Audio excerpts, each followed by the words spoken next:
My in-laws said my wife should spend one last Christmas with her ex's family for closure, so I drove home alone. The photos they posted that night made everyone feel sorry for her until I uploaded the video they forgot about. I know this is going to sound strange right from the start, but the whole situation really began the moment my wife Lena, who is 31, told me her parents wanted her to spend one last Christmas with her ex's family. I'm 33, and until that moment I thought I had a pretty normal marriage. Nothing perfect, nothing magical, but stable, predictable, safe. But when she brought it up, something in my stomach twisted in a way I hadn't felt since I was a teenager, like I was watching a car veer off the road in slow motion and couldn't do a single thing to stop it. I remember standing in the kitchen with a dish towel over my shoulder, staring at her while she tried to explain it in the most casual voice possible, as if her ex's family was just another group of acquaintances she needed to have closure with. Her mother, Morella, had apparently called her earlier that day and insisted that Lena go, claiming it would give her a sense of emotional resolution. The words emotional resolution repeated in my head over and over like they were supposed to make any sense. Her ex's name was Carlo. I never met him, but I had heard enough stories to know he wasn't just some guy she dated casually. They had been together for 4 years before breaking it off suddenly, and it had taken Lena months to even talk about what happened. She always described those years as heavy, which I understood as something between stressful and suffocating. According to her, Carlo's family had been extremely involved in their relationship, almost to the point of controlling it. They had traditions, rituals, big holiday gatherings, and an unhealthy sense of emotional entitlement to Lena. So when she told me she had been asked to join them again for Christmas, I didn't understand why she didn't shut the idea down immediately. Instead, she shifted uncomfortably, chewing her lip, avoiding eye contact like she already knew it was going to sound insane. Her parents did not make it easier. When we visited them 2 days before Christmas, Morella made sure to pull me aside while Lena was in the other room. She insisted that Lena had unresolved emotional wounds, and spending Christmas with Carlo's family would supposedly help her heal. Her father, Albin, nodded quietly in support, though he barely looked me in the eye. They talked to me like I was an outsider interfering with something deeper than I could comprehend. The whole conversation left me feeling like a stranger in my own marriage, and I couldn't shake the feeling that this wasn't really about closure at all. It felt staged, like something had been brewing behind my back, and they were just trying to make it sound noble. What pushed me over the edge was the way Lena reacted when I asked if I could come with her. She hesitated. Not shocked, not confused, just hesitant. Like it wasn't a natural question for a husband to ask. Then she said it would be awkward, that it might make them uncomfortable, that it should just be her and them, the way things used to be. The way things used to be. I didn't say anything after that because I felt something inside me crack a little. I had always believed that trust was the most important foundation in a marriage, and for the first time, I felt that trust bending under pressure. On Christmas Eve morning, she packed a small overnight bag, kissed me on the cheek, and told me she would be home the next day. Then she drove off while I stood at the door, feeling like the biggest idiot on the planet. I didn't argue when she left. I didn't demand answers. I simply let it happen, because part of me was scared that if I pushed, something worse would come out. And maybe I wasn't ready to hear it. When I drove home that afternoon from my parents' place, alone, since I had told them Lena wasn't feeling well, I kept checking my phone, waiting for updates from her. She sent 2 short messages the entire evening. One said that dinner was starting. The other said she would call me if she wasn't too tired later. She never called. I spent Christmas Eve sitting in the living room with the tree lights blinking like a silent countdown, reminding me of every insecurity I didn't want to acknowledge. I should have gone to sleep, but I couldn't. Something was off. Something had been off for weeks, but now it was too loud to ignore. Around midnight, I pulled up social media, something I hadn't done all day, mostly because I didn't want to see photos of happy couples and families while I sat alone like a placeholder husband. But when I opened the app, the very first post that appeared was from Carlo's sister, a woman named Fior, someone I had never met but recognized from old pictures Lena kept in a shoebox somewhere.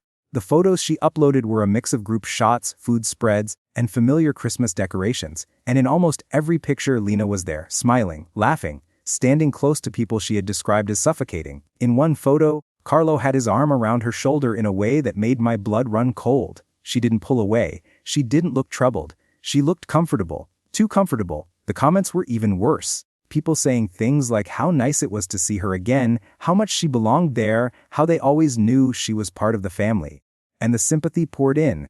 People expressing how sad they were that she was dealing with so much emotionally, how they hoped she found the closure she needed. Every comment painted me as the distant husband who sent his wife away on Christmas so she could fix her heart. They didn't know the truth. They didn't know she had chosen to leave me alone. But the worst part was the caption under the last photo, a group shot in front of their huge tree. It said something like a final Christmas together, the way it was meant to be. My stomach tightened so hard I had to put the phone down because my hands were shaking. Images can be deceiving though, and I knew enough from living with Lena to know she hated being photographed unexpectedly. That was when I remembered something important, something Carlo's family always did at gatherings. They recorded everything. If there was one thing they never failed to do, it was setting up their old camcorder in the corner of the room to capture every holiday. And if they still used it, then there was something they forgot. Something they didn't post. Something they didn't expect me to find. And what I found the next morning changed everything. I woke up on Christmas morning with a sense of unease I couldn't shake.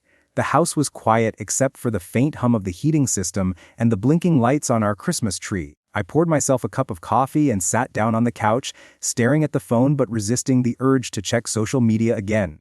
I didn't want to get trapped in the swirl of pictures and captions that made me feel like an outsider in my own home. But the nagging thought of the camcorder gnawed at me. I remembered Lena talking once about how Carlo's family had this obsession with recording every moment of their holidays, how they treated it like an archive of perfection. It was annoying back then, but now it felt like a clue. Something they assumed I wouldn't notice, something they didn't post, something they thought would remain hidden. I grabbed my laptop and started scrolling through posts again, looking for any hints of what might have been left off. Nothing stood out immediately. The photos were all carefully selected, showing laughter, closeness, warm lights, the whole picture, perfect narrative they wanted the world to see. But then I remembered Carlo's cousin, Paulo, who had always been behind the camera in the family videos. If they still followed that pattern, maybe the footage existed somewhere online, like an unlisted upload or a shared cloud folder. I opened my email and searched the old threads Lena might have shared with me months ago, when we talked about old family photos, and I found a link that I had dismissed at the time. It was labeled simply as Christmas Recordings 2021. I hesitated for a moment, hands hovering over the trackpad. There was a rush of fear in me. I didn't know what I would see, and I knew it could change everything. But I clicked it. The first file loaded, and immediately the familiar dim lighting of Carlo's living room appeared on screen. The angle was wide, covering the whole room. The Christmas tree sat off to the side, twinkling, the same decorations I had seen in the photos. And then Lena appeared, walking into frame. I watched in silence as she laughed with Carlo, but it wasn't the casual laughter captured in the photos. It was forced, it was tense. And then, in the background, there was movement I hadn't expected, a man I didn't recognize stepping into the corner of the room. At first, I thought it was another family member, but then I realized it wasn't. Lena's demeanor shifted immediately. She stiffened. She tried to hide something behind her back. My heart began to pound faster. I paused the video and zoomed in on the figure. My stomach sank. It was me. Somehow, the camera had captured me standing behind the door unnoticed. I had thought I was being discreet, pulling up to the driveway in the early morning before anyone could see me. But the footage revealed the truth. I had arrived earlier than Lena expected, quietly, with gifts in hand, wanting to surprise her. And she hadn't known I was there. My stomach twisted as I pressed play again, watching her reaction. She looked startled for a split second, then forced a smile, waved politely, and turned her attention back to Carlo and the others. She didn't run to me. She didn't reach for me. She acted as if I weren't standing right there holding presents, hoping to share a Christmas moment together. As I watched further, my anger bubbled to the surface, a mix of betrayal and disbelief. Every laugh she had shared in the photos now looked rehearsed, fake, almost theatrical. She had known I would be coming, or at least suspected it, and yet she chose to continue the charade. The camera picked up more interactions, subtle touches, whispered words I couldn't hear clearly, but the intent was unmistakable. She had been performing for them, for Carlo, for the narrative, and I had been erased from the moment entirely. My chest felt tight, like someone had pressed a heavy weight against it, and for the first time I realized just how deep the manipulation had gone. Then I noticed something else. In a corner of the frame, partially obscured by a chair, there was another small camcorder. It wasn't from Carlo's family. It was handheld, closer to Lena. And then I recognized the angle. The person recording wasn't a stranger. It was Lena herself. She had been filming me without my knowledge, capturing my presence, my gestures, my attempt to surprise her, all to possibly use later. My hands shook, and I felt a surge of adrenaline mixed with a bitter realization. She had created two narratives, one public, full of sympathy and perfect smiles, and another private, documenting my surprise, my hope, my devotion. I had walked right into the gap between the two, blind to everything she had orchestrated. By the time the video ended, I sat there staring at the screen, my mind racing. I couldn't believe what I had just seen. Lena had left me alone on Christmas Eve, claiming it was for emotional closure with her ex's family, allowed everyone else to see a carefully curated version of the day, and simultaneously recorded my attempt to connect with her, perhaps to make herself look justified later. The photos were lies. The messages were lies. And now the hidden recordings proved the extent of it. Every instinct I had to trust, to believe in the normalcy of our marriage, felt like it had been violated in the most intimate way possible. I knew in that moment that the story I had been told about the holiday was a complete fabrication, and everything I thought I understood about her loyalty and honesty was now in question. The next morning I couldn't sleep. I hadn't closed my eyes properly since the video. Every time I thought about Lena, I saw the way she had smiled at Carlo, the way she had ignored me, the subtle gestures that revealed she had been aware I was trying to reach her. I wandered around the apartment, half-dressed, still holding my phone, replaying the footage in my mind over and over. I tried to rationalize it, to tell myself that maybe she hadn't realized I would arrive so early, that perhaps she hadn't intended to hurt me. But the evidence was relentless. She had planned the narrative, manipulated perception, and allowed me to be erased from a moment I had been so excited to share. By mid-morning I decided I had to confront her. I couldn't let it sit and fester, and I couldn't continue pretending that everything was fine. I grabbed my coat, my hands shaking slightly, and drove to Carlo's family house. I wasn't entirely sure what I was going to say. I knew that anger alone wouldn't fix anything, and that calm logic probably wouldn't either. I just knew I needed answers. When I pulled into the driveway, I noticed the decorations, the laughter seeping out from the windows, and the familiar warmth that had seemed so inviting in the photos but now felt like a stage. I took a deep breath and knocked on the door. Lena opened the door, and for a brief moment I saw genuine surprise on her face. It wasn't shock exactly, more like a flicker of recognition that the carefully constructed plan she had relied on was crumbling. I stepped inside, and the first thing I noticed was Carlo. He stood near the kitchen holding a glass, smiling awkwardly as though unsure how to act. He looked at me with a forced familiarity, and I realized this was the first time I was truly seeing him fully present instead of through the filtered lens of Lena's stories or social media posts. The tension in the room was immediate, a quiet current under every movement and every glance. I didn't start with accusations. I simply asked why. Why she had let me be erased from this moment, why she had allowed everyone else to see a story that painted me as indifferent, why she had recorded me without my knowledge. Lena's face changed through several expressions in rapid succession: surprise, defensiveness, a flicker of guilt, then a mask of calm that was all too familiar. She started to explain, saying that it had been about closure, about understanding her past, about needing to make peace. Every word sounded rehearsed, like she had anticipated this confrontation. But beneath the surface the truth was undeniable. Her actions, the meticulous curation of images and recordings, revealed a reality that no explanation could fully justify. I watched her carefully, measuring each gesture, each pause, each hesitation. Then I asked her if she had considered how it felt to be left out, to be deliberately erased from something I had wanted to share with her, to be made to feel invisible. The room grew quiet. Even Carlo seemed unsure of what to do. Lena hesitated, then spoke in softer tones, saying she hadn't meant to hurt me, that she had been trying to do the right thing. But the words fell flat against the weight of what I had seen. I told her that actions mattered more than words, and that her careful orchestration of the event, the way she had allowed a false narrative to spread, the recordings, everything, had destroyed my trust. I felt the anger rise again, but now it was tempered with clarity. I realized that this wasn't just about Christmas or about Carlo or about her family. This was about the fundamental nature of honesty and trust in our relationship. If I could be erased from a holiday she had promised would be shared, then what else had been orchestrated, what else had been manipulated? The realization was heavy, a suffocating weight in my chest. I told her that I needed space to process what had happened, that I couldn't simply step back into normalcy as though nothing had occurred. I needed to know whether she could ever truly be transparent with me, whether she could respect my presence and my feelings, or whether this pattern of erasure and performance would continue. She looked at me for a long time, eyes wide and uncertain. The room was silent except for the faint hum of the refrigerator and the muffled sounds of other guests moving around. And in that moment, I understood that there was a line that had been crossed, a line that no explanation could erase. I turned toward the door, feeling the mix of grief, betrayal, and determination solidify inside me.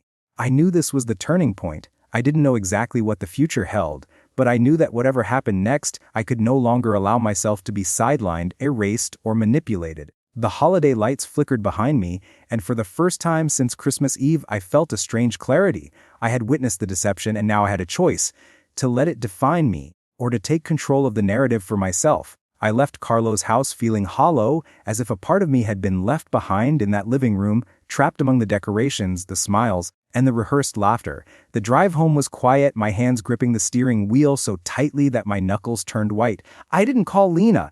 I didn't send a text. I just drove, letting the cold December air seep through the car windows, forcing me to focus on the road and not the storm inside my chest. Every streetlight I passed seemed to mark another moment I had been deceived, another time I had believed in a version of her that didn't exist. When I finally pulled into our driveway, the house felt alien. It had been my sanctuary, my home, but now it was a stage for manipulation and falsehoods. I opened the front door, leaving my coat in the entryway, and sat down at the kitchen table. The house was silent except for the faint ticking of the wall clock. I replayed everything in my head: the messages, the photos, the video. The realization that Lena had curated a false story for everyone else while simultaneously documenting my presence without my knowledge made the betrayal sting in a way that cut deeper than I could have anticipated. It wasn't just that she had lied. It was that she had crafted a performance in which I was invisible, an extra in the narrative of her life. I spent hours thinking about the next steps. Forgiveness didn't feel possible, at least not right away. I needed clarity, distance, and a chance to regain a sense of control over my own life. I realized I couldn't trust her in the way I had before, and that if we were going to move forward at all, it would require complete transparency: no hidden messages, no secret recordings, no manipulated narratives. I also knew that simply confronting her and staying together without real accountability would be like placing a bandage over a broken bone. The foundation of our relationship had been shaken, and rebuilding it would take time, honesty, and effort from both of us, or it wouldn't happen at all. Later that evening, Lena called. She tried to explain, to apologize, to tell me that her intentions weren't malicious. I listened, but her words felt hollow against the evidence I had seen. I told her I needed time, that I needed space to process what had happened, and that I couldn't engage in conversation about the holiday, Carlo, or her family until I was ready. She protested, saying she didn't mean for me to feel excluded, but I didn't respond beyond confirming that the conversation was over for now. Hanging up, I felt a mixture of relief and exhaustion. Relief because I had set a boundary and taken the first step toward protecting myself, and exhaustion because the emotional toll was immense. Over the next few days, I focused on rebuilding a sense of normalcy for myself. I spent time with friends, returned to work, and allowed myself small moments of peace without constantly replaying the deception in my mind. I didn't know what the long-term future with Lena would look like. I couldn't predict whether we would find a way to rebuild trust or whether this would be the end. But I did know one thing: I had witnessed the truth, and I was no longer willing to accept being a passive participant in someone else's story at the expense of my own reality. For the first time since this entire ordeal began, I felt a flicker of control, a sense that while the holiday had been stolen from me, my life moving forward could be guided by my own choices, my own boundaries, and my own understanding of what respect, honesty, and partnership truly meant. I realized that clarity often comes wrapped in pain, and betrayal, while devastating, has a way of forcing self-reflection that nothing else can replicate. That Christmas had been manipulated, staged, and presented as a perfect story, but the hidden video had revealed the reality. And now, with that reality in hand, I could finally reclaim the narrative of my own life, no matter what choices Lena made in the aftermath. The lights on the Christmas tree flickered behind me one last time that season, a reminder of what had been taken, but also a symbol of the lessons learned and the boundaries I would carry forward from that night onward.